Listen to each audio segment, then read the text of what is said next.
Cette semaine a été chargée en informations particulièrement pesantes et anxiogènes. On aurait pu céder à la tentation de passer en revue les aspects technologiques de cette actualité qui touche évidemment notre vie et notre sécurité numérique. On le fera peut-être plus tard dans un autre épisode avec tout le recul qui s'impose. Cette semaine, on vous offre en quelque sorte une respiration, une revue de presse normale, c'est-à-dire inattendue, qu'on espère divertissante. Dans cet épisode 343, on parle de drôles de cubes qui s'organisent en robots, d'un groupe de hackers qui menace Nvidia et du retour du Walkman de Sony. Si vous vous faites livrer le Stream Deck, vous savez, cette console de jeu hybride pouvant aussi bien faire office de console portable que de console de salon, bien regardez bien le livreur, on vous expliquera pourquoi. L'entreprise Arcimoto présente un tricycle électrique. On en parle dans ce numéro. Bienvenue et d'avance merci de vous abonner au Techno. Merci également pour vos commentaires et les partages de nos contenus dans vos réseaux. Je salue mes petits camarades que si vous regardez la vidéo des technos sur YouTube, vous avez sans doute reconnu d'un côté Aurélien, de l'autre David. Bonjour tous les deux. Salut. C'était bref, net, précis. Comment va Aurélien ? Ça fait longtemps. Ben ça va bien. Non, ouais, j'avais fait un petit peu de rab au mois de février, janvier-février, ouais. Puis voilà, j'ai pris une petite pause, j'ai pris des vacances, je suis allé skier, il faisait très beau. Ouais, mais non, mais c'est important, c'est important. Bien sûr, et puis là, je suis très content de faire l'épisode de ce soir. On va s'aérer un peu la tête, et puis très content de te revoir aussi après. Bah écoute, voilà, c'était une petite pause. Maintenant, ça fait quand même 2 semaines que je suis revenu, mais voilà, merci.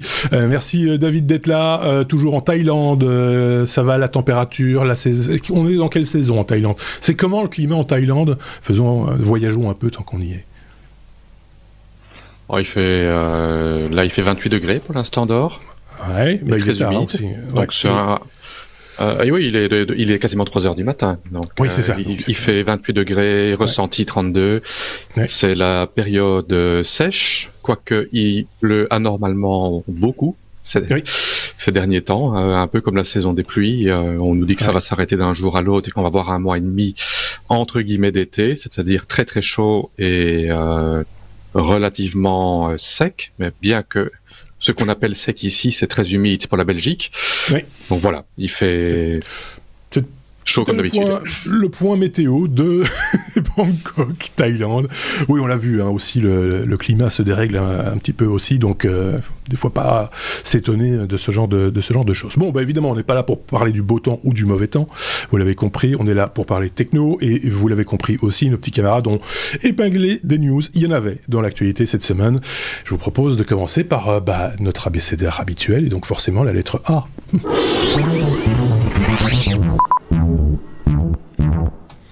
A comme A comme AI, on rappelle mettre à la lettre I comme IA. On a préféré la version anglaise pour démarrer. Apparemment, je sais pas qui en parle parce que j'ai pas la liste de mes chroniqueurs sous le nez, mais je pense que c'est David. Oui, ouais. Apparemment, ceux qui floutent ou qui pixelisent du texte dans un fichier, par exemple quand on fait un scan et qu'on voudrait éviter que votre adresse ou le numéro de téléphone circule, ce serait moyen efficace, quoi. Il y a moyen de détourner cette façon de faire. Voilà. C'est un article que j'ai trouvé sur le site Hackaday, un article que je trouvais assez intéressant parce que c'est quelque chose que je vois très très très souvent sur les réseaux sociaux. Les gens ont une certaine sensibilité pour ce qui est de données privées, donc les gens ont quand même le réflexe quand ils postent un document personnel ou une carte d'identité, un passeport ou quelque chose comme ça, de cacher les informations qui sont un petit peu sensibles. Une technique, c'est de tout simplement de mettre avec du Photoshop ou avec Paint un rectangle noir dessus, ce qui est assez moche. Il y a des gens qui font un coup de marqueur dessus, mais ça ne se fait plus de trop parce que quand quand c'était fait manuellement, en transparence, on peut parfois encore voir ce qu'il y a derrière. Et il y a pas mal de gens qui utilisent une technique qui est d'utiliser un système de pixelisation, donc un peu comme la censure dans certains films japonais. Oui. Voilà, pour ne pas voir ce qu'on ne peut pas voir, donc pour ne pas voir le texte qui est sensible. Mais le problème, c'est que c'est une très mauvaise idée parce que avec l'intelligence artificielle, les réseaux de neurones peuvent de manière très efficace pouvoir reconstituer le texte à partir de la version pixelisée. Dans l'article qui sera en lien du podcast, il y a une démonstration qui montre comment l'intelligence artificielle essaye de générer du texte qui, une fois flouté, ressemble au texte qui a été flouté sur l'image sur l'image postée. Et il arrive à ressortir le texte. Donc c'est un conseil. C'est surtout maintenant que l'intelligence artificielle est partout. Oui. Et après avoir lu l'article, j'ai regardé par curiosité sur Facebook sur pas mal de posts. Et en effet, il y en a beaucoup qui utilisent cette méthode-là. Et c'est un gros souci. En gros, le système de floutage qu'on a l'habitude de faire, parce qu'on dit pixelisé, mais c'est un espèce de flou. Donc l'intelligence artificielle essaye de reproduire sur base de la valeur du flou, en gros, ce qui est visible, et par déduction dit ça ressemble esthétiquement, j'ai presque envie de dire, et donc c'est probablement la bonne lettre, etc. Et donc on voit effectivement le texte initial flouté, la proposition quelque part qui est faite par l'intelligence artificielle pour arriver à, in fine, avoir quelque chose qui est l'exacte copie floutée de ce qu'on a sur la ligne de départ, et le résultat est assez bluffant. Je ne sais pas ce qu'en pense Aurélien sur cette technique d'interprétation d'un texte qui, pour nous, pas intelligent, ou en tout cas qui n'ayons pas cette logique-là, on ne voit que des petits carrés de grisés plus ou moins, quoi. Ouais, je me faisais une réflexion par rapport à notamment Google Street View, dans lequel il y a quand même beaucoup de choses qui sont floutées. Floutées, les plaques d'immatriculation des voitures garées. Je crois qu'il y a certaines enseignes de magasins qui sont... voilà. Les plaques de médecins sur les façades et des choses comme ça. Voilà, par exemple. Ouais. Est-ce que si vraiment ça s'avère une technique viable, ça veut dire qu'en fait, on met ça sur Street View et on peut tout déflouter ? Ça, c'est une bonne question, évidemment. Mais ça, je pense que c'est une bonne question, en effet. Ouais, c'est à terme, sans doute. J'ai presque envie de dire. Moi, je pense que plus rien n'est impossible. Quand je vois des trucs comme ça, je me dis que... Alors après, il faut du temps, parce que la machine, elle doit quand même un petit peu calculer chaque pixel et tester l'alphabet, en gros. Chaque lettre de l'alphabet est testée, et puis à un moment donné, ça correspond à ce qui est visible, ce que nous on voit, et donc c'est forcément un X, c'est forcément un O, un R, et donc c'est comme ça qu'on arrive à un résultat. Après, il y a peut-être aussi toute la complexité qu'on peut rencontrer avec des polices de caractères différentes, avec des contrastes différents, mais toujours sur du texte. Ici, ça ne fonctionne évidemment que sur du texte. Ça va pas fonctionner, du texte de numéro, mais ça va pas fonctionner avec des façades ou avec des visages et des choses du genre. Enfin, peut-être pas encore. Il va falloir encore un petit peu attendre, j'imagine. Peut-être que pour ça aussi, il y a d'autres choses. Si vous avez connaissance de ce type de défloutage, j'ai presque envie de dire, sur autre chose que du texte, faites-le nous savoir et on s'en fera sans doute l'écho dans un prochain épisode. On a un truc à rajouter là-dessus. Tu l'as dit, David, le lien est évidemment dans la description. Vous irez jeter un petit coup d'œil. Rien à rajouter, mon commandant ? Non, on peut passer à la suite. Alors, on y va.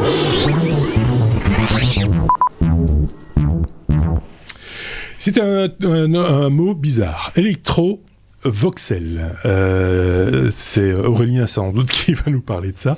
C'est bien son genre. C'est des robots modulaires qui peuvent changer de forme, qui peuvent changer de polarisation. Enfin, tu vas nous expliquer ça en long, en large, en travers. C'est assez passionnant, je trouve. J'ai un peu regardé tes sources et je trouve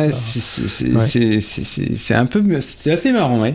Donc, c'est des chercheurs du MIT et de l'université de Calgary qui ont mis au point des robots qui sont donc composés de cubes qu'ils appellent des électrovoxels. Donc, ce sont des cubes de 6 cm de côté. Oui, c'est pas très gros, ça tient dans la main. Gros, non, ouais.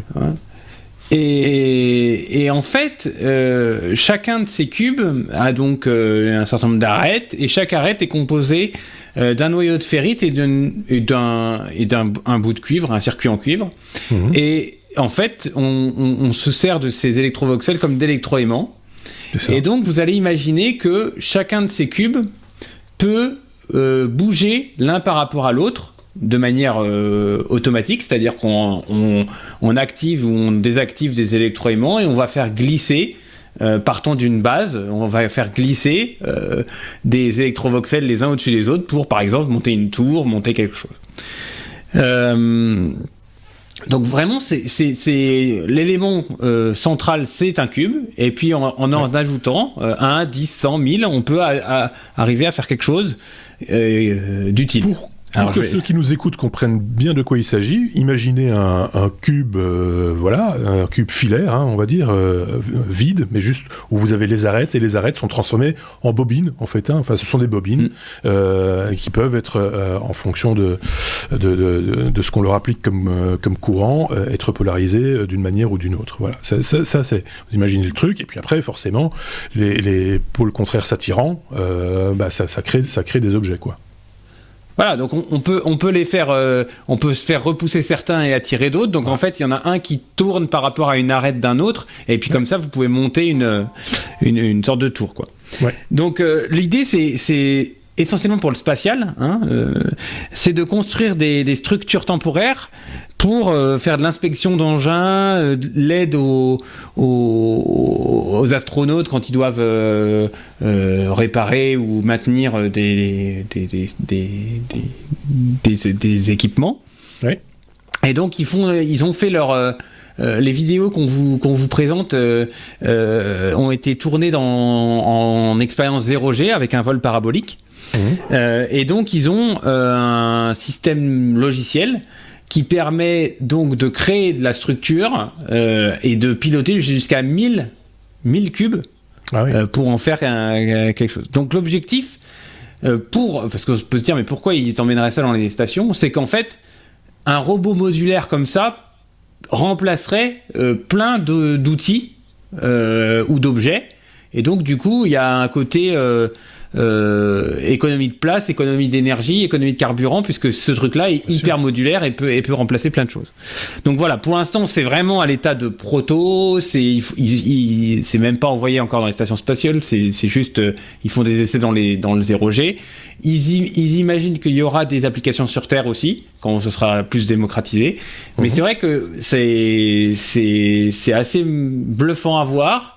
Je trouve ça assez joli, et puis enfin ça me fait un peu il y a des jeux pour enfants comme ça avec qui sont magnétiques, on peut vous savez, et ça me fait un peu penser à ça, sauf que là c'est un peu le niveau d'au-dessus, donc voilà, j'étais regardez les vidéos, il y a deux sources, je crois que je vous ai mis 2 sources, et il y a des vidéos qui présentent bien la chose, et j'avoue que c'est assez amusant à voir. Oui, alors évidemment, c'est encore brut de décoffrage, c'est encore fait main, ça se voit, c'est artisanal, clairement, mais c'est un début. Ça me fait penser à une news, on avait parlé de ça il y a quelques temps déjà, mais c'était à l'échelle nanoscopique, où on appliquait des champs électriques à des particules nanoscopiques, qui, en fonction du champ qu'on leur appliquait, changeaient de polarité, s'attiraient ou se repoussaient, et formaient des espèces de trains ou de serpents, c'est comme vous voulez. Donc on avait des espèces de robots, mais à l'échelle nanoscopie, je vais pas y arriver. Donc tout petit. Donc voilà, moi je trouve que c'est une drôle d'idée, c'est une idée amusante, ça fait un peu, en apesanteur, ça ferait peut-être presque penser à des petits drones aussi. Tu vois, le fait de pouvoir les assembler à distance comme ça. Je sais pas ce qu'en pense David, qui a vu comme nous la vidéo, que vous pourrez aller voir évidemment parce que c'est dans nos liens. David, qu'en pense-t-il ? Je pense que c'est le futur de la robotique et de l'intelligence artificielle appliquée à la robotique, un peu comme on voit dans certains films de science-fiction, donc des entités qui sont créées avec des pas spécialement des cubes, mais des briques, des briques de base qui permettent, qui se réorganisent et qui peuvent prendre n'importe quelle forme, qui peuvent communiquer entre elles. Je pense qu'il y a beaucoup d'applications qui peuvent être faites à partir de là et que c'est... Oui, parce qu'en plus, là... Des possibilités illimitées, quoi. Là, c'est simplement, j'ai envie de dire, et j'y mets des guillemets, simplement des cubes, mais on peut imaginer toutes les formes possibles de multifacettes possibles, et donc d'imaginer toutes les formes constructible avec différentes fonctions pour chaque forme. Enfin voilà, on peut imaginer. C'est ça qui est bien avec ce genre de news, Aurélien, c'est que ça ouvre l'imaginaire. C'est qu'on essaie de dire, tiens, qu'est-ce que je pourrais faire avec ce machin-là, qu'est-ce qu'on pourrait construire, de quoi manque-t-on dans l'espace éventuellement, quels sont les outils que ça pourrait fabriquer ce système. C'est original, moi j'aime bien. Ouais. On peut faire un parallèle avec la biologie et les cellules. En fait, une cellule, c'est une entité autonome qui a son usine à énergie dedans, qui peut se reproduire. Ça, c'est aussi quelque chose qui pourrait être très intéressant ou dangereux, de faire des machines qui peuvent se répliquer. Alors là, c'est un autre film. Donc il y a, oui, c'est un autre film. Mais donc les cellules peuvent fonctionner toutes seules, peuvent fonctionner en plusieurs, créer des organismes, se diversifier. Et je pense que tout ça est possible avec l'évolution de ce genre de technologie. Juste une question, mais peut-être que tu n'auras pas les réponses, Aurélien, ou sinon on ira la chercher nous-mêmes. Electrovoxel, c'est un nom ou un mot? C'est une marque. Non, c'est le nom du projet. Je pense que c'est le nom du projet, mais c'est à vérifier. Hein, Ok, bon, on a appris un nouveau nom de projet, à défaut d'avoir appris un nouveau mot, pour le coup. Merci beaucoup pour cette news.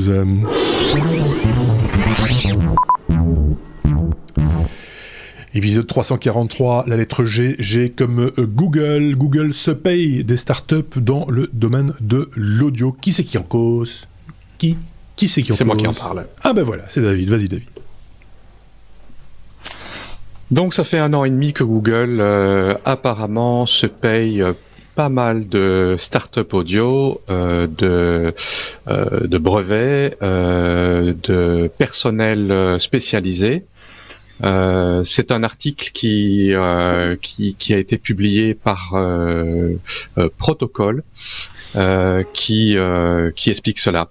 En fait, Google s'est lancé dans certains produits audio, des earbuds sans fil, l'haut-parleur, le smart speaker Nest. Mais il n'est pas de taille à faire face à de la compétition comme Apple ou comme Bose, qui ont des produits nettement plus évolués. En 2020, si je me trompe pas, Google a eu 2 procès contre la société Sonos où ils ont été condamnés à 2 reprises pour violation de brevet pour une technologie de speaker intelligent et ont été obligés d'enlever des fonctionnalités dans leurs produits. À la suite de ça... Si tu veux 2 secondes, je te coupe, David, pour revenir à la genèse de ce procès. Ce qu'il faut savoir, c'est que Google s'était un tout petit peu accoquiné avec Sonos à un moment donné, parce qu'ils étaient très intéressés par cette technologie d'appairage d'haut-parleurs. C'est-à-dire les haut-parleurs qui sont sans fil, qui sont distants et qui peuvent jouer dans la cuisine et dans le salon, mais aussi peuvent, si on les réunit, jouer en stéréo, etc. Donc cette technologie-là les intéressait au plus haut point. Et donc ils se sont un peu penchés là-dessus. Et puis à un moment donné, ils ont dit, non, on va pas le faire avec vous, Sonos. Et puis ils ont sorti effectivement la gamme dont tu parlais, qui s'appelle maintenant Nest, mais qui s'appelait avant Google Home, si je ne dis pas de bêtises, et qui ont manifestement, alors, j'en sais rien, mais c'était le fond du dossier, utilisé une technologie qu'ils avaient appris de chez Sonos. Voilà, juste pour la parenthèse. Et Sonos, qui a pas beaucoup de sous, parce que c'est une toute petite boîte par rapport à Google, ont pu attaquer sur une série de dossiers et de brevets, pas sur tout malheureusement parce qu'ils n'avaient pas les moyens, mais en tout cas ils ont eu gain de cause sur la majorité, enfin les choses les plus importantes. Donc finalement c'est le petit poussé qu'il a emporté face au groupe pour une fois. C'est pas plus mal. Je te rends la parole, David, pour le coup. Là-dessus, donc, Google s'est dit qu'on ne les reprendrait pas, et a décidé d'acheter des sociétés qui détiennent des brevets. Ils ont commencé en décembre 2020 à acheter la société Synaptics, qui est une société qui est dans le hardware audio, pour la somme de 35 millions de dollars. Donc toute une série de brevets, dont des systèmes de casques stéréo équilibrés, de systèmes de suppression de bruit pour earbuds, et ils ont également pris le staff de haut niveau qui va avec, dont si je me trompe pas, l'ancien directeur technique de... Allez, je reviens plus sur le nom de la société. Ça, je suis désolé. Ah, sinon, on ira lire. Voilà, donc oui, voilà, c'était Connexant, voilà. Ah oui, d'accord. Donc c'était le directeur technique de Connexant. Okay. Bon, déjà c'est déjà pas rien que ça. Ensuite, toujours en décembre 2020, ils ont repris la société, une société qui fait des systèmes audio 3D, Dysonic. Également les brevets plus les talents, donc les personnes, les employés, pour une somme qui n'a pas été dévoilée.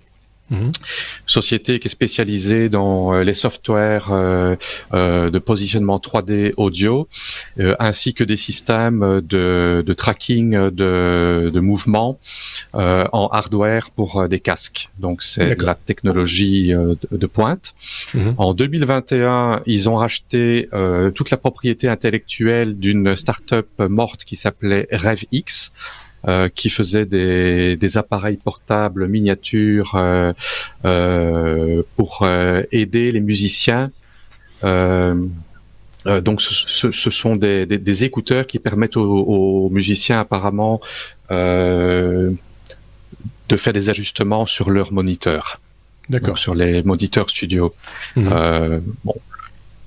L'article n'expliquait pas dans le détail, je n'ai pas creusé en détail cette technologie, voilà, et également leur directeur technologique.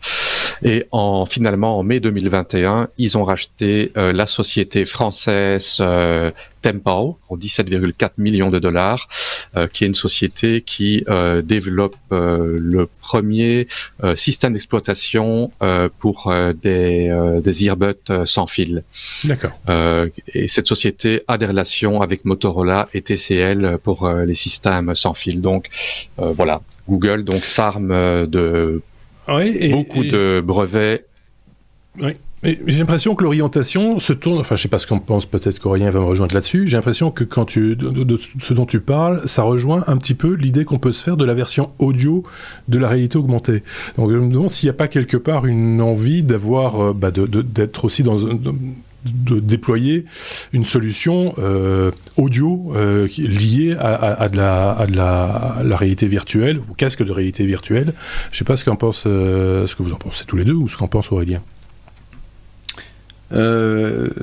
Déjà, bon, moi j'avais chroniqué il y a peut-être 6 mois, j'avais chroniqué le brevet Sonos, enfin le procès Sonos Google. Ouais, je me rappelle bien. Et c'est bien finalement qu'ils arrivent à qu'ils apprennent de leurs erreurs et qu'ils comprennent que on peut faire de la croissance externe même avec de la propriété intellectuelle. Et ça, je trouve ça bien. Après, quels seront les futurs produits qui vont sortir de ça, ça, je serais bien curieux. Et c'est vrai que la piste que tu évoques est peut-être une très bonne voie. Parce que sur les casques, alors moi j'ai très peu d'expérience là-dedans, mais sur les casques on entend souvent parler de la qualité des écrans, la matrice OLED, machin et tout, mais c'est vrai qu'on entend rarement parler de la qualité du son, la spatialisation, je sais pas. Et c'est important aussi parce qu'on en parle beaucoup, mais côté captation, c'est-à-dire quand on doit créer des environnements sonores en 3 dimensions, on en parle de plus en plus, il y a des outils maintenant qui existent, physiques et dématérialisés, numériques, et donc forcément il va falloir à un moment donné reproduire ces environnements sonores d'une manière la plus fidèle possible. Et j'ai pas l'impression qu'il y a énormément de choses sur le marché qui permettent d'avoir cette espèce de... Enfin, il y a des choses qui existent, hein, je ne peux pas dire ce que j'ai pas dit, mais il y a certainement des choses à développer dans cette idée de spatialisation du son qui sera raccord avec ce qu'on voit dans l'image qui est projetée dans le casque. Voilà, c'est la réflexion que je me faisais tout en écoutant les différentes entreprises et les produits dont tu parlais, David. À mon sens, c'est une des pistes majeures qui semble se détacher. J'ai pensé exactement la même chose. D'accord. Même article, il y a quand même on va dire entre guillemets, une fuite, qui n'en a pas. Une des sociétés qui a été rachetée, qui aurait posté sur LinkedIn une information comme quoi il travaillait sur non seulement sur des écouteurs pour les oreilles, mais également de l'audio fixe, mais également apparemment du hardware. Donc il développe probablement des processeurs spécialisés, un peu comme Apple fait également pour ses produits maintenant. Mais je pense aussi à ça. Maintenant qu'on parle de métaverse partout, ça a tout à fait son sens que Google ne va pas rester de son côté et ne pas mettre la main. Je vois pas Google aller sur les marques audiophiles, aller proposer des produits sur la marque audiophile. Je pense pas que ça sera... Des choses classiques en audio, tu veux dire, c'est ça, c'est dire ce que font des marques, d'ailleurs très bien, comme on a cité Sonos, on a cité Bose, certains écouteurs Sennheiser, enfin des choses comme ça, c'est ça que tu veux dire, pour écouter de la musique, quoi. Ouais. Non, oui, une marque audiophile. Oui, c'est ça. Et donc, ils iraient plutôt vers quelque chose de plus englobant, quoi, de plus la reproduction de la voix, la reproduction en 3 dimensions d'une sonorité, etc. Voilà. Mais le son est très important, on le sait tous. Même quand on fait de la vidéo, tout est porté par le son. Et donc, c'est évidemment certainement un secteur d'activité sur lequel il faut se focaliser à un moment donné. Je pense que... Voilà. Il y a une application à laquelle je pense et qui... j'ai lu plusieurs articles récemment à ce propos-là. Et c'est une des pistes que Meta explore pour son métaverse avec son super ordinateur, c'est la traduction en temps réel. Aussi, et là, avoir des écouteurs dans les oreilles qui permet de traduire en temps réel en reproduisant une voix et en masquant la voix originale, c'est digne d'un film de science-fiction. Et je pense qu'on va aller vers quelque chose de comme ça. Et c'est aussi, là aussi, il faut du processeur spécialisé, comme tu le disais, etc. Donc, affaire à suivre, hein, comme on dit dans ces cas-là, mais c'est effectivement encore un secteur passionnant. La lettre N comme Nvidia, je me tourne de nouveau vers David pour nous parler de Nvidia et de ce groupe dont on apprend le nom, le groupe Lapsus, avec un S comme dollar, enfin comme le symbole dollar, et le fameux ultimatum qu'ils ont lancé au fondeur Nvidia, David. Voilà, donc Lapsus, c'est un groupe de hacking sud-américain. Alors je vais reprendre l'histoire de ce hack, pas uniquement l'ultimatum, mais comment ça s'est déroulé. Apparemment, le hack aurait démarré le 23 février. Le 23 février, Nvidia a commencé à avoir des soucis de connectivité sur leur plateforme de développement et sur les emails employés. Et apparemment, la majorité de leurs systèmes ont été down pendant 2 journées. Le 25 février, il y a eu une annonce qui a été faite comme quoi depuis 2 jours, il y avait possiblement une brèche de sécurité au niveau de Nvidia, et Nvidia a tout simplement dit on investigue cette possible brèche de sécurité sans en dire plus. À ce moment-là, on ne savait pas du tout ce qui s'était encore passé. Ça, c'était le vendredi 25. pendant le week-end, apparemment, on l'a su par après, que Nvidia apparemment a identifié la brèche de sécurité, a identifié qu'ils ont été hackés et ont eux-mêmes essayé de hacker les hackers. Donc ils se sont en quelque sorte, ils ont contre-attaqué. Et le lundi 28, Lapsus a révélé qu'ils étaient derrière le hack de Nvidia. Ils ont déclaré qu'ils ont pris 1 terabyte de données de la société, qu'ils ont eu accès au serveur pendant 1 semaine complète. Ils ont pu à leur aise récupérer tous les schématiques électroniques, les drivers, les firmware, les documents, les outils propriétaires de Nvidia, qu'ils étaient également en possession du software qui permet de désactiver le limiteur de mining des cartes Nvidia, code processeur GA102 à 104. Et ils ont donc publié ça, donc leur revendication, en demandant à Nvidia de les contacter, sinon ils vont divulguer les informations. Ils ont déclaré qu'ils n'étaient pas sponsorisés par un État et qui n'avaient rien à voir avec les politiques, donc ça exclut par les choses qu'on pourrait penser par les temps qui courent. Ouais. Et ils ont avoué donc que Nvidia a bien essayé de les contre-attaquer. Ils ont admis que Nvidia a réussi à encrypter leurs données, mais qu'ils ont malgré tout un backup et qu'ils ont tout à leur disposition. Apparemment, pour leur hack, ils avaient dû mettre en place une machine virtuelle qui tournait sur le VPN de Nvidia. D'accord.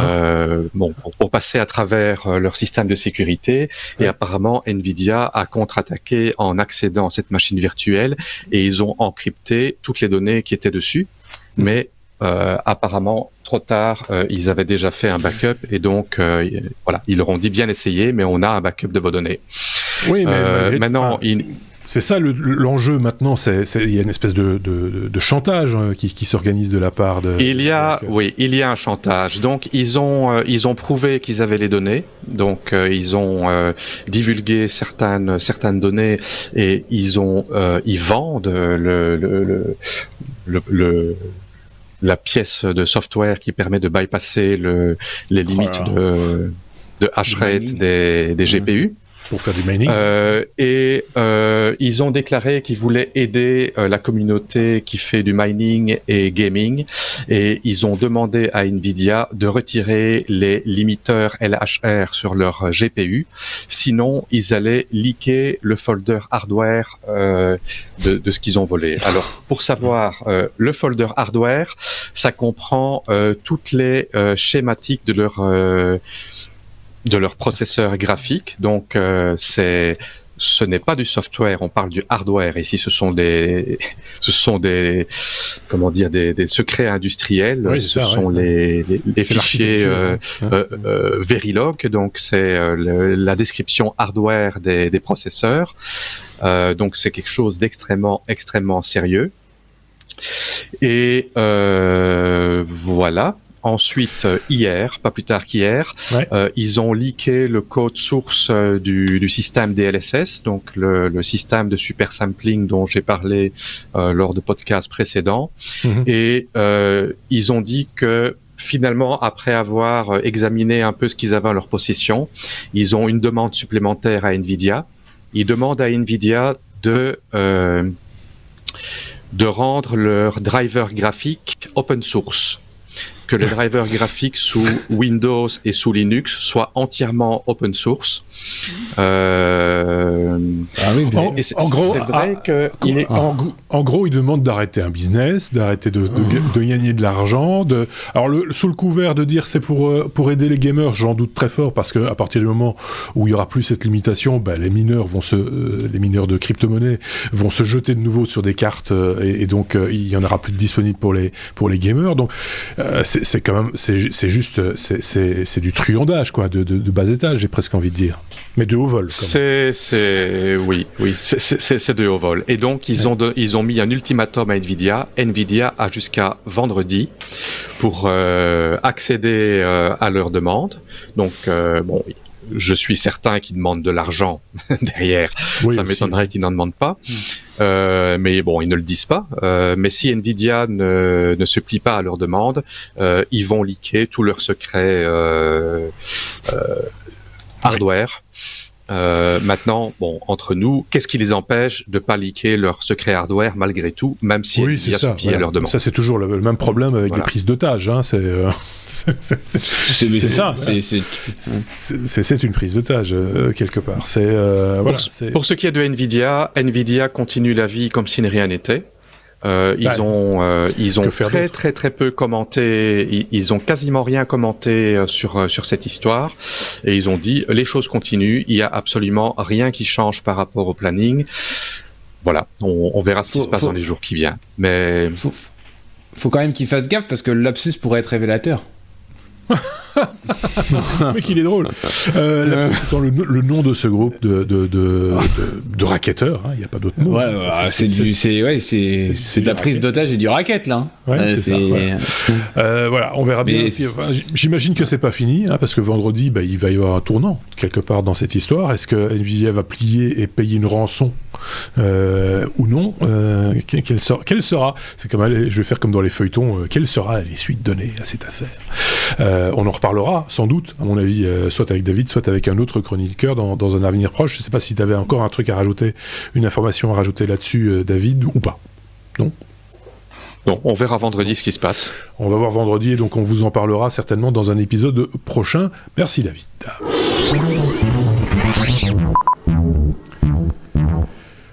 La lettre P comme privé. La 5G va permettre l'apparition de réseaux privés. C'est déjà un tout petit peu le cas, parce que il me semble qu'il y a alors c'est pas des réseaux privés personnels de gens, mais des entreprises qui ont leur propre petit réseau 5G pour faire des tests éventuellement. Je crois que le port d'Anvers a son propre réseau 5G depuis quelques temps. Tu es bien informé. Oui. Tu es bien informé. Ouais. Effectivement, il y a quelques tests dans certaines villes en France, à Bordeaux, je sais au port du Havre, le port d'Anvers dont tu parles. Et en fait, c'est un petit peu la grosse news du MWC, le Mobile World Congress, donc qui doit se finir ou être fini. Enfin, il est fini. Et voilà, il est fini. Voilà. Puisque c'était un peu la grosse annonce avec les gros opérateurs type NTT et autres qui se sont rendus compte que grâce à la 5G, il y a maintenant des bandes de fréquences qui sont accessibles à des prix abordables par des industriels, et donc il y a la possibilité de faire des réseaux privés sur des grands ensembles, des grandes industries, des grands sites. On parle par exemple d'un technicien qui de la SNCF par exemple, il est sur un site qui fait plus de 10 hectares et couvrir 10 hectares avec du Wi-Fi, c'est pas si aisé que ça. Non. Et donc le fait de pouvoir avoir un réseau 5G à soi, c'est un réseau cellulaire à soi, déjà permet d'avoir des débits extrêmement élevés, permet d'avoir une latence plus faible, et puis par rapport à des réseaux d'entreprises qu'on connaîtrait aujourd'hui, la 5G l'article montre et dit qu'il y a un aspect confidentialité supplémentaire, parce que c'est beaucoup plus dur de se rentrer dans un réseau 5G que de rentrer dans un réseau Wi-Fi par exemple. Donc aujourd'hui la 5G en France, l'article aussi que j'ai partagé présente un peu l'état. En France, c'est Free qui est très largement en avance. Alors attention, pas sur toutes les bandes de fréquences, mais ils ont à peu près 12 000 équipements. Bouygues est en train vraiment de faire une grosse croissance avec 5 000 équipements. SFR 3,1 et Orange 2400 équipements. Et donc en fait, comme je l'expliquais, chaque antenne travaille sur une certaine bande de fréquence et on arrive avec un concept que moi je ne connaissais pas qui est le network slicing, donc la mise en couche du réseau. Ce qui fait qu'en fait sur le réseau 5G, vous savez, le but c'est justement d'avoir de plus en plus d'équipements IoT, de votre téléphone, de plus en plus de... Voilà. Et en fait, en fonction du caractère critique de ce que vous allez vouloir passer sur réseau 5G, vous ne serez pas aiguillé sur la même bande de fréquence. Je prends un exemple, un véhicule autonome, alors c'est un peu du futur, mais un véhicule autonome qui saisit une image d'un carrefour et qui a besoin de prendre une décision rapidement. Alors moi je savais pas, moi je pensais que les traitements on les faisait en local, mais non. A priori, dans le futur, il y aura des traitements d'images de véhicules autonomes dans le cloud. Donc forcément là, on a des gros volumes de données à passer puisque c'est de l'image. Il faut remonter au serveur. Il faut que le serveur fasse son calcul et prenne une décision. Il faut que l'information redescende jusqu'au véhicule autonome pour, je sais pas, éviter un obstacle, tourner à gauche, j'en sais rien. Et c'est clair que la latence et le gros débit sur la 5G, c'est hyper important. Et donc là, ce type de données, il faut que ça aille très vite et il faut que ce soit hyper prioritaire. Alors que par exemple le relevé de votre compteur électrique ou de votre compteur de gaz qui pourrait passer par la 5G, ça, si ça a un peu de délai, on s'en fout, ça ne changera pas grand-chose. Ouais. Et donc la 5G pose un problème par rapport à la neutralité du net. L'un des grands principes d'Internet, c'était que l'opérateur n'a pas à savoir... L'opérateur sur lequel vous êtes n'a pas à savoir ni à prioriser Monsieur X par rapport à Monsieur Y ou à savoir priorité telle information par rapport à une autre. Donc là, on est la 5G est en train de bousculer ce principe de neutralité du net puisque on va devoir hiérarchiser en fait les infos qui passent en fonction de si c'est important ou si c'est moins important. Ça veut dire que si je crée une application, dis-moi si je me trompe, si j'ai bien compris, si je crée une application lambda qui fait des choses, peu importe les choses, ce sont les opérateurs, c'est-à-dire les fournisseurs d'accès qui vont pouvoir définir quelle priorité ils vont donner à mon application, c'est ça l'idée ? Oui. Donc il va falloir que je négocie avec chacun des fournisseurs d'accès pour arriver à avoir un résultat qui soit uniforme sur l'ensemble des réseaux. Ça, je sais pas, mais en tous les cas, il faudra dire si sur le réseau 5G, il y aura une notion de criticité de l'information. D'accord. Et voilà. Par exemple, dans l'article, ils évoquent aussi, donc ils parlent des voitures autonomes et le fait qu'il faut qu'il y ait une prise de décision dans le cloud. Moi, je sais pas si j'ai envie de monter dans une voiture où la prise de décision est prise dans le cloud quand même. Et puis tout ce qui est chirurgie. Aujourd'hui, la chirurgie à distance, ça existe. Oui. Mais on pourra par la 5G le faire aussi. On peut imaginer dans des zones plus reculées ou autres. Il faut bien être clair là-dessus en 5G parce qu'on en a déjà parlé dans ce podcast et dans différents épisodes et aussi dans des hors-séries d'ailleurs. Sur ce réseau 5G très rapide, on a quand même l'ambition d'utiliser des ressources et des choses qui sont quand même qui touchent à la vie des gens. Enfin, on est clairement sur des trucs hyper sensibles. Je me rappelle que, c'est pour ça que je me rappelle l'histoire du port d'Anvers, et ça doit être le cas aussi dans l'autre port dont tu parlais. L'idée de la 5G, c'est de pouvoir accéder et définir très précisément l'emplacement de chaque remorqueur dans le port par rapport aux navires qui circulent dans le port.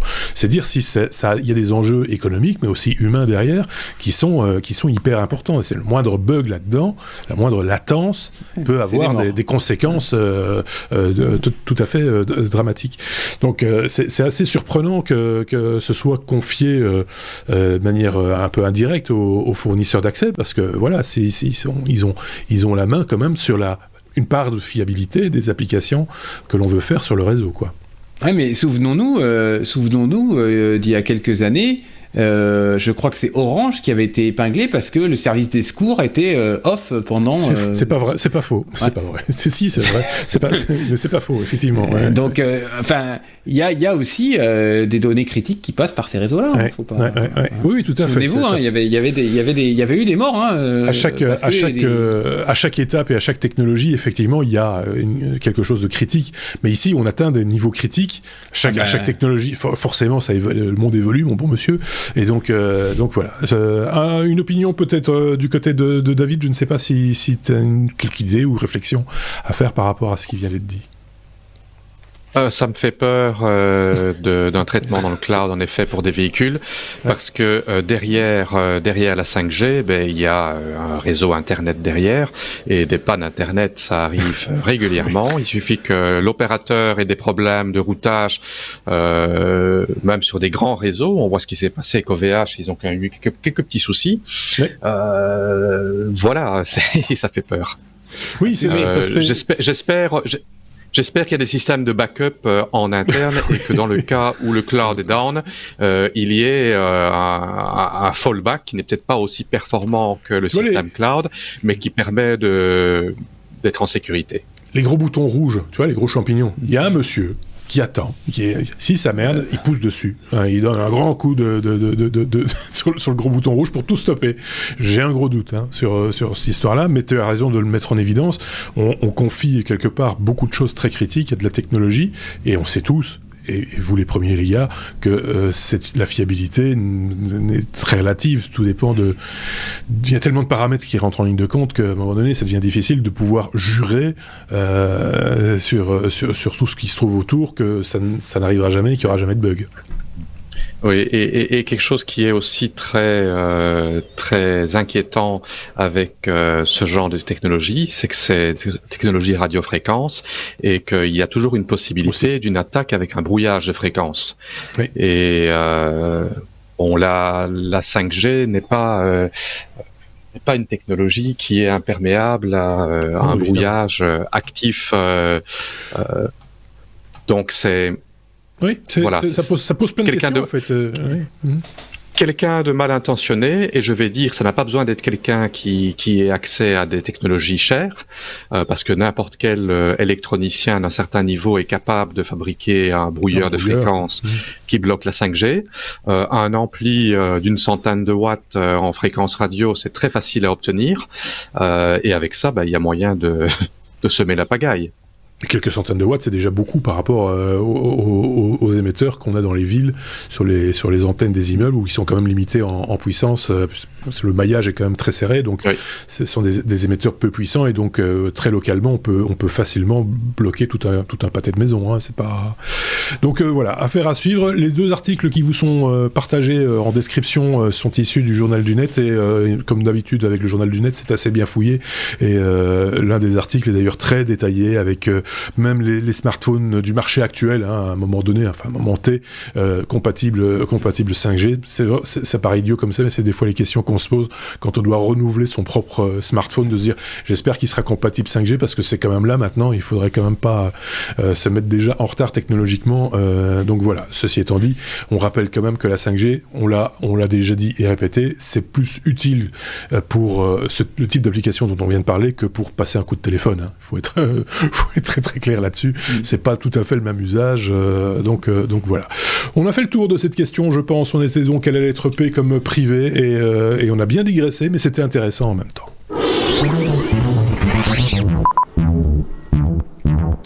On attaque la lettre S comme Sony. S comme Sony, le retour de la revanche.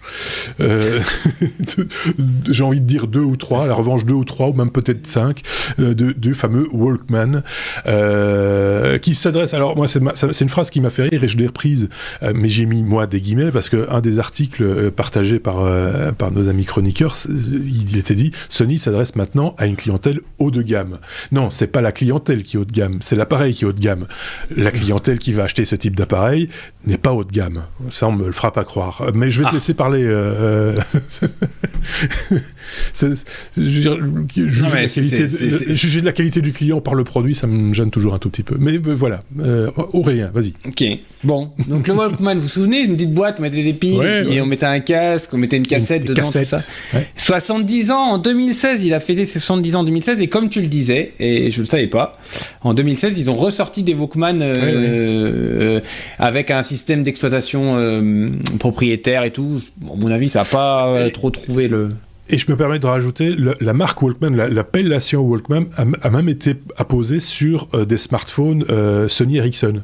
Parce qu'il y avait ce côté, tiens, c'est un téléphone, mais il fait aussi du son, vous allez pouvoir écouter de la musique avec. Et donc, ils ont utilisé l'argument Walkman dans d'autres cas de figure aussi. Enfin, voilà, fin de la parenthèse. En tous les cas, en 2022, ils vont ressortir 2 Walkman. Alors, accrochez-vous. C'est pas pour toutes les bourses, 1400 et donc 2 modèles, un à 1400 et un à 3700 €.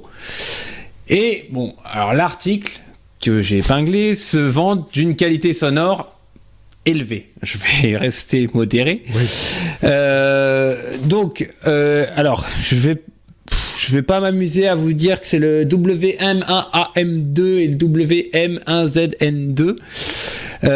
Qu'ils ont pour le haut de gamme, il a un châssis en cuivre plaqué or, quand même, c'est du Walkman. Voilà, de bobo. Maintenant, ils sont sous Android, il a le Wi-Fi, un petit écran 5 pouces et 40 heures d'autonomie en FLAC 96 kHz. Alors, j'ai cherché un peu. Il parle d'une technologie d'amplification S-Master HX. Moi, je connais pas grand-chose dans ce truc. Par contre, j'ai essayé de regarder. En fait, bon, c'est du classe D. C'est de l'ampli classe D standard. Après, chaque marque a sa petite patte. Voilà. Ouais, en tous les cas, la seule chose que j'ai trouvée qui m'a touché, c'est que dans cette nouvelle version, pour vraiment essayer d'avoir une qualité de son la plus fidèle possible, ils ont travaillé sur les condensateurs, d'avoir l'impédance la plus propre possible pour le routage de la carte, faire passer les fils, les pistes sensibles le plus loin possible des autres pour essayer de ne pas altérer le bruit. Et sur la qualité des soudures, c'est aussi un point important, et je pense que les Walkman de maintenant sont pas les Walkman d'il y a 70 ans d'un point de vue électronique, tout est miniaturisé, tout est mais ça pose, on va dire que les composants qu'il y a maintenant dans le Walkman, les composants qu'il y a maintenant dans le Walkman, l'écran et tout ça, ça pose bien d'autres problèmes. On a des signaux de fréquence là-dedans qui peuvent polluer le son, alors qu'à l'époque, il n'y avait pas d'écran, il n'y avait pas tout ça. Il y avait si je te coupe 2 secondes, il y a tout ce qui peut parasiter, entre guillemets, le son à l'intérieur même, intrinsèquement de l'appareil, mais il y a aussi toutes les pollutions extérieures. Tu poses ton appareil sur quelque chose qui rayonne ou qui a une certaine fréquence. Oui, mais sauf que, comme je te l'ai dit, c'est entouré de cuivre. Donc normalement, ça doit être assez insensible. Ça doit être assez insensible à plaquer. Je me permets un truc, le prix du cuivre a quand même fameusement augmenté ces derniers temps. Je sais, mais bon, un Walkman 3000, combien j'ai dit, 3700 €. Tu ne l'avais pas encore dit, je pensais. Le moins cher, c'est 1400, le modèle de ça, et 3700, Le modèle pour blaireau qui va avoir plein de parasites et tout, c'est 1400 €. Et puis pour une clientèle de qualité, on va dire ça comme ça. En tout cas, c'est ce que dit Ouest France, c'est 3700 €. Bon, voilà, c'est. Et pour ce prix, c'est auto-reverse ou pas? Oui, je pense qu'il est de deux côtés du MP3. Ne crie pas, Aurélien, ne crie pas. Oui, c'est ça, c'est MP3 dans les deux sens. Mais enfin voilà, c'est qui va aller dépenser. Alors sans parler du prix, je suis certain que ce sont des appareils de bonne facture. On va pas discuter de cet aspect-là des choses. Voilà, mais c'est quand même très surfait. Et pourtant, moi, je suis le premier à dire il faut mettre le bon prix aux choses.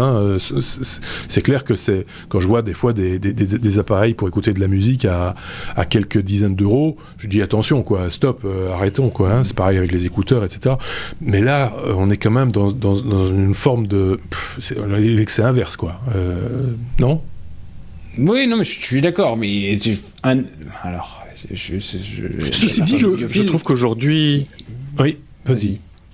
La qualité audio qu'on a dans les smartphones et dans tous les appareils grand public ont un tel niveau aujourd'hui qu'il est même difficile pour quelqu'un qui est audiophile d'entendre une grande différence, à condition d'avoir des bons écouteurs. Et à condition d'encore avoir des bonnes oreilles, mon bon monsieur, parce que, étant donné qu'on a biberonné toute une génération avec des écouteurs soi-disant pro, avec du MP3 à 128 kHz, avec toutes sortes de choses soi-disant de haute qualité qui ne l'étaient pas, beaucoup de gens aujourd'hui, enfin toute une génération, n'est plus capable de reconnaître un triangle d'un saxophone.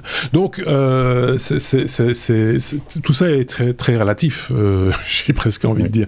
Moi, il y a des gens qui disent, c'est super le son, et ils me font écouter, et ils me tendent leurs écouteurs Beats. J'ai dit mais non, mais je ne mettrai ça sur mes oreilles. Merci, ça va. C'est juste des. Mais voilà. Les écouteurs sont plus. C'est ce que je voulais dire, c'est que les écouteurs sont plus importants pour la qualité du son que l'appareil en lui-même, parce que les appareils digitaux sont maintenant assez bien calibrés d'origine. Ouais. Et de toute façon, une application Walkman, c'est pour marcher dans la rue, marcher dans le bruit, marcher dans le métro, avec une pollution sonore. Même des écouteurs à suppression de bruit, on ne sait pas couper entièrement le son extérieur. Donc, de toute façon, je trouve que dépenser 3 700 €, ouais. Ça lit pas les cassettes en plus. Juste une parenthèse, en coupant le son extérieur, tu altères forcément le son intérieur aussi. Hein. Enfin, même avec l'intelligence artificielle, les puristes, enfin même pas les puristes, ceux qui mettent beaucoup d'argent là-dedans diront le contraire en disant non, c'est merveilleux, c'est fantastique. Mais voilà, je suis convaincu qu'ils n'ont pas peut-être plus, malheureusement, toute l'oreille nécessaire que pour pouvoir en juger de la qualité. Et très honnêtement, avec l'âge, ça va pas s'arranger, je vous le dis. Voilà, parce que c'est comme ça, l'oreille s'use. Mais voilà, on a appris un truc, il est possible de faire aujourd'hui des appareils de ce type-là qui ne font qu'une seule chose, c'est de lire de la musique à plus de 3 000 €. 3 700 € d'ailleurs. Ceci étant dit, petite parenthèse, sans aller dans ces excès-là, le Walkman, de la marque Sony, à l'époque, dans les années 80, c'était pas bon marché. Hein. C'était bon pour marcher, mais c'était pas bon marché au niveau pécunier. Donc c'est pour ça qu'il y a eu très rapidement des gens qui ont fabriqué des copies un peu dégueulasses pour faire semblant de faire, et que le mot Walkman est devenu un mot générique pour tout ce qui était baladeur à cassette, quoi. Et puis sont venus après, évidemment, les baladeurs MP3. Un truc à rajouter, Aurélien, pour ta défense? Tu nous apportes des produits trop chers. Trop chers, monsieur. Il faut passer à autre chose. On passe à autre chose, d'ailleurs.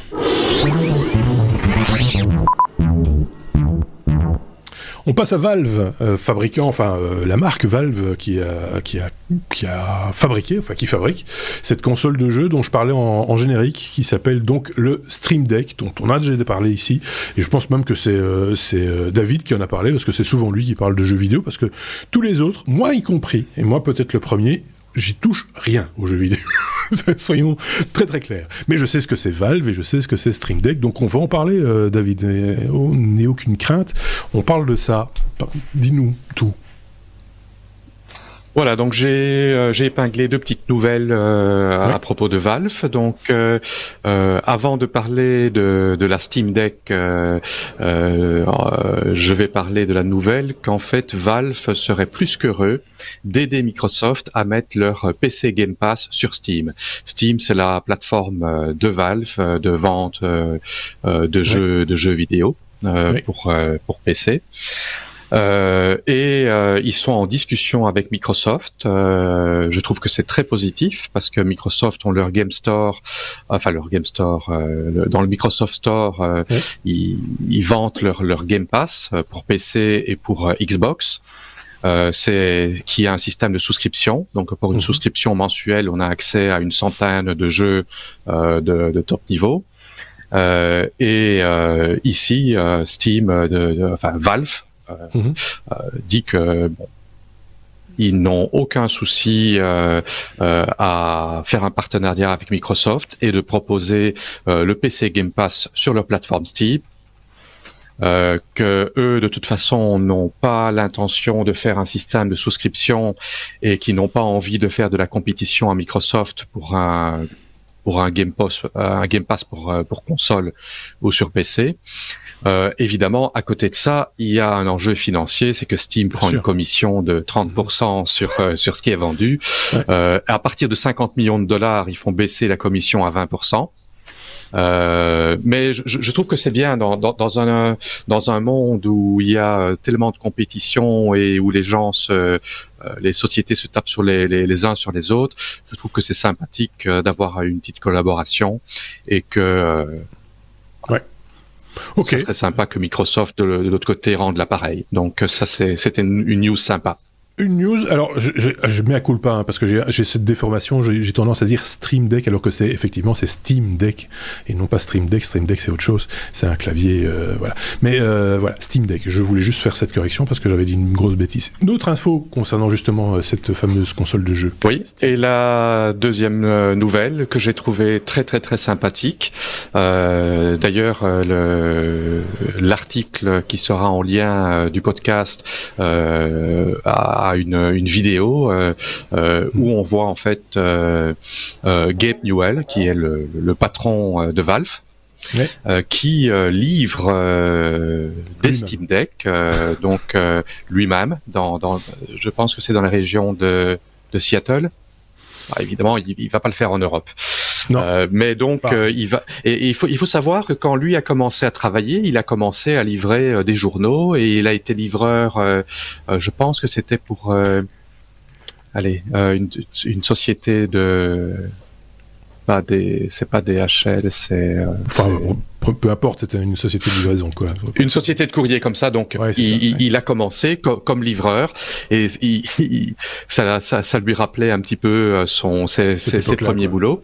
Ouais. Et on le surnomme Santa parce qu'en fait il a une belle grande barbe blanche. Ouais. Et c'est assez sympathique de le voir livrer des Steam Deck qu'il a signé. Donc ouais. On aurait pu aussi l'appeler comment c'est ce qu'il a un nez de canard parce qu'il porte son masque FFP2 à l'envers. J'ai du mal avec les voilà. Bref, c'est assez particulier, mais ça a l'air d'être un bon gars, oui. Jovial quoi, j'ai envie de dire, qui vient. Et alors il dédicace aussi il faut le préciser, il fait pas que livrer. Il l'a dédicacé. Il l'a dédicacé, etc. Donc du coup, elle prend pour le. Il les a signés. Il donne son adresse email personnelle en demandant de lui faire un feedback. Donc, ouais.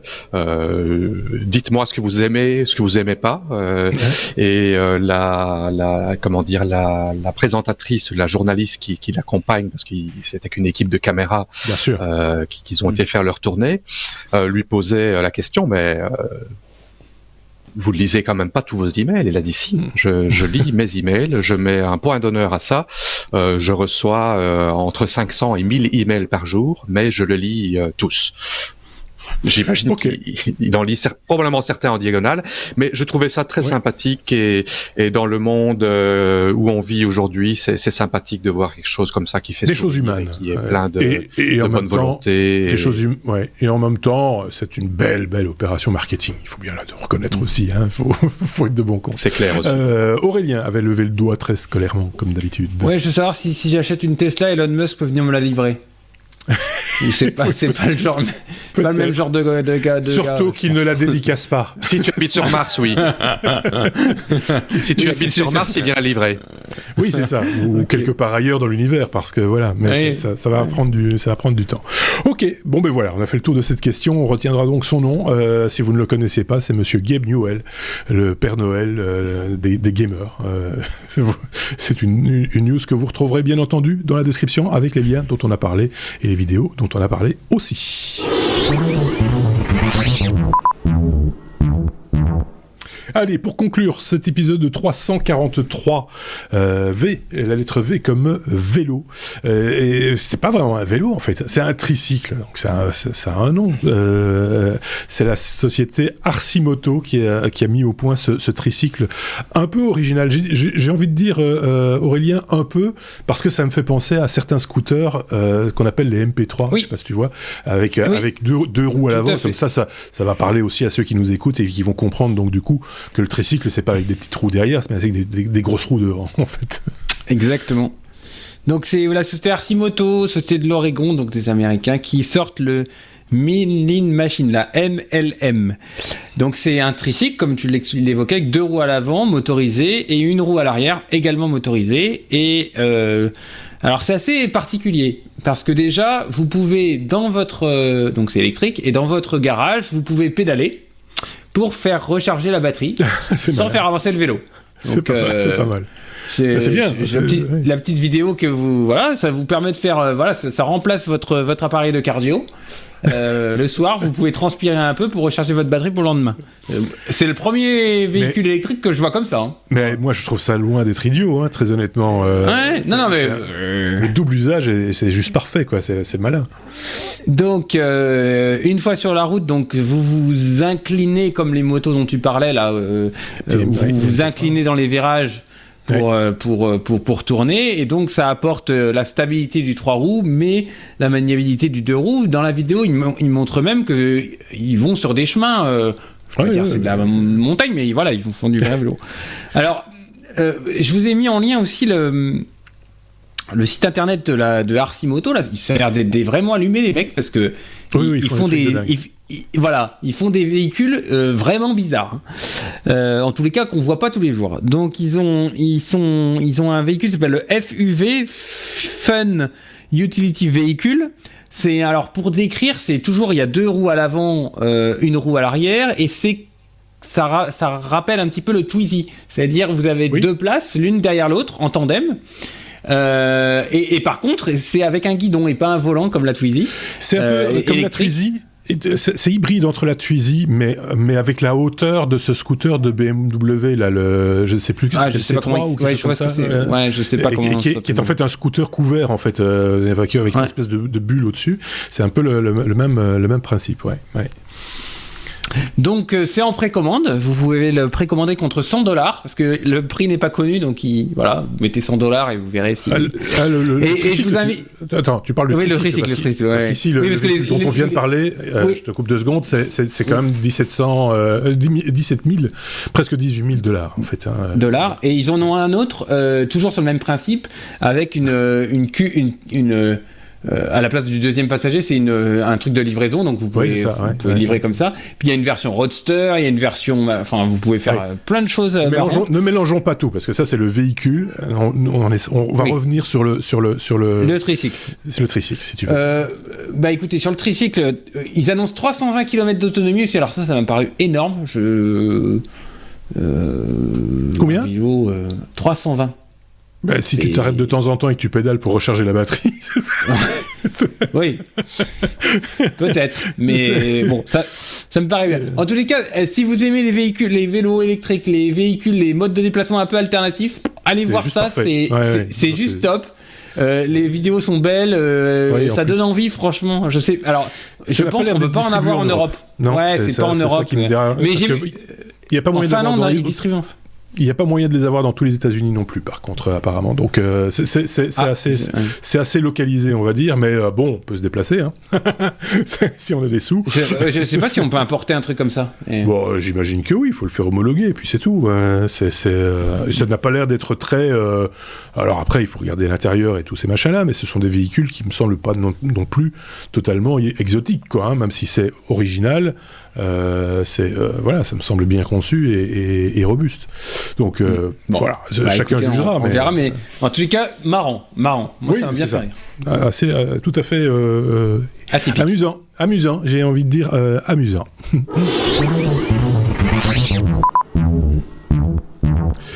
Et c'est donc la conclusion de cet épisode 343 avec Aurélien et David. N'oubliez pas de partager nos contenus dans vos réseaux, si vous avez des amis, ou même si c'est pas des amis, partagez tout ça avec vos connaissances, on va dire, afin de faire connaître encore un peu plus les technos. C'est toujours utile, que ce soit nous faire connaître en vidéo ou en audio. Vous le savez, on est disponible sous toutes les formes.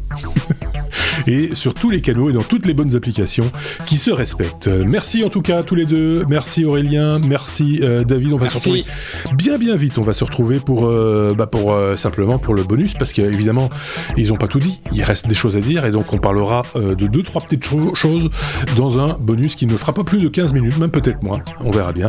Je vous dis à très bientôt. Prenez soin de vous, prenez soin des autres également. Ciao.